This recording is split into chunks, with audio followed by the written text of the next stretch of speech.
ಕಳೆದ ಕೆಲ ದಿನಗಳಿಂದ ಸುರಿಯುತ್ತಿರುವ ಭಾರೀ ಮಳೆಗಾಳಿಗೆ ಕಾರವಾರದ ಲಂಡನ್ ಬ್ರಿಡ್ಜ್ ಬಳಿ ಇರುವ ಕಡಲ ತೀರದಲ್ಲಿ ದೊಡ್ಡ ಪ್ರಮಾಣದಲ್ಲಿ ಕಡಲ್ಕೊರೆತ ಉಂಟಾಗಿದ್ದು ತೆಂಗಿನ ಮರ ಸೇರಿದಂತೆ 2-3 ದೊಡ್ಡ ಮರಗಳು ಬುಡ ಸಮೇತ ಧರಾಶಾಹಿಯಾಗಿವೆ.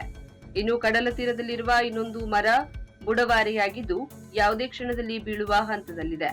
ಕಡಲ ಕೊರೆತದ ಅಬ್ಬರಕ್ಕೆ ಕಡಲ ತೀರದ ಉದ್ದಕ್ಕೂ ಅಳವಡಿಸಿದ ಹೈಮಾಸ್ಟ್ ವಿದ್ಯುತ್ ಕಂಬಗಳ ಅಡಿಭಾಗದ ಮರಳು ಕೂಡ ಜಾರಿ ಹೋಗಿದ್ದು ಹೈಮಾಸ್ಟ್ ಕಂಬದ ಅಡಿಪಾಯ ಕಂಡುಬರುತ್ತಿದೆ.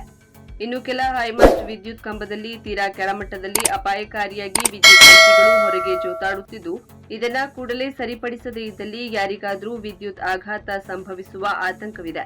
ಇನ್ನು ಹೈಮಾಸ್ಟ್ ವಿದ್ಯುತ್ ಕಂಬಗಳನ್ನು ಜೋಡಿಸಲು ಅಡಿಭಾಗದಲ್ಲಿ ಅಳವಡಿಸಿದ ಕೇಬಲ್ ಕೂಡ ಕಡಲ ಕೊರೆತದ ಕಾರಣಕ್ಕೆ ಮೇಲಕ್ಕೆ ಹೊರಚಾಚಿದೆ. ಕಡಲ ತೀರದಲ್ಲಿ ಮೀನುಗಾರರು ಮೀನುಗಾರಿಕಾ ಬೋಟ್ಗಳನ್ನ ಮೊದಲಿನಿಂದ ಇರಿಸುತ್ತಾ ಬಂದಿದ್ದು ಅವುಗಳಲ್ಲಿ ಹಲವು ದೋಣಿಗಳು ಪೂರ್ತಿ ಹಾಳಾಗಿ ಬಳಕೆಗೆ ಬಾರದಂತಾಗಿದೆ.